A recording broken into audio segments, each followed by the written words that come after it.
মাগরিবের ফরজ নামাজের পরে একটি দোয়া পড়ুন এবং ফলাফল নিজ চোখে দেখুন।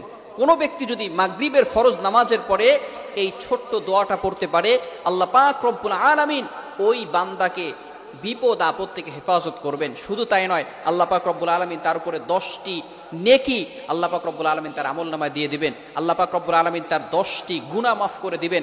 আল্লাহ পাক রব্বুল আলামিন তার 10টি মর্যাদা বুলন্দ করে দিবেন। আল্লাহ পাক রব্বুল আলামিন তাকে প্রটেক্ট ফ্রম অল অ্যাক্সিডেন্ট, সকল বিপদ আপদ থেকে, বালা মুসিবত থেকে হেফাজত করবেন। বড় বড় রোগ থেকে আল্লাহ পাক রব্বুল আলামিন ওই দিন তাকে হেফাজত করবেন। আল্লাহ পাক রব্বুল আলামিন অ্যাক্সিডেন্ট থেকে তাকে হেফাজত করবেন। আপনাকে যদি ঘরের ভিতরে আগুন লেগে যায়, আগুন লাগা থেকে আল্লাহ পাক রব্বুল আলামিন আপনাকে হেফাজত করবেন, যদি খালি আপনি একটি আমল করতে পারেন। শুধু তাই নয়, আল্লাহ রাসূল সাল্লাল্লাহু আলাইহি ওয়াসাল্লাম বলে দিয়েছেন, সারা রাত ধরে ওই বান্দার জন্য ফেরেশতারা আল্লাহ তাআলার কাছে দোয়া করতে থাকবে।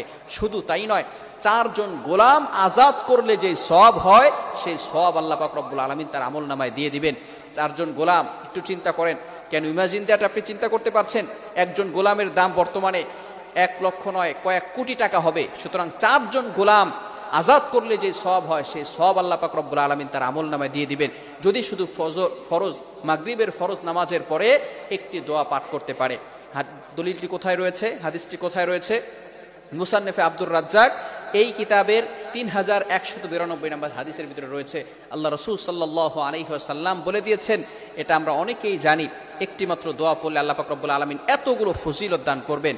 লা ইলাহা ইল্লাল্লাহু ওয়াহদাহু লা শারীকা লাহু লাহুল মুলকু ওয়া লাহুল হামদু ওয়া হুয়া আলা কুল্লি শাইইন কাদির।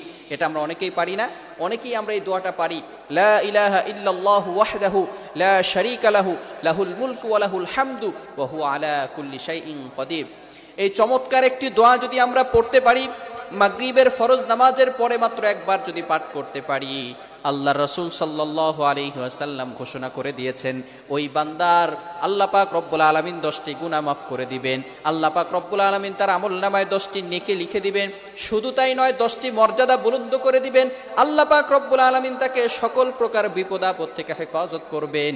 জিন শয়তান বলেন, মানুষ শয়তান বলেন, দুশমন বলেন, সকল প্রকার দুশমন থেকে আপনাকে আল্লাহ তাআলা হেফাজত করবেন। জিনরা আপনাকে কোনো ক্ষতি করতে পারবে না। অনেক সময় মানুষ বিপদে পড়ে যায়, জিনরা তাদেরকে অ্যাট্রাকশন দিয়ে থাকে, আক্রমণ করে থাকে, কঠিন বিপদের ভিতরে পড়ে যায়। যদি আপনি মাগরিবের ফরজ নামাজের পরে এই দোয়াটা পড়তে পারেন, আল্লাহ পাক রব্বুল আলামিন জিন জাতির ক্ষতিকর বস্তু থেকে আপনাকে হেফাজত করবেন। শুধু তাই নয়, আল্লাহ রাসূল সাল্লাল্লাহু আলাইহি ওয়াসাল্লাম আরো বলে দিয়েছেন, নূরের তৈরি ফেরেশতারা আল্লাহ পাক রব্বুল আলামিন যাদেরকে আল্লাহ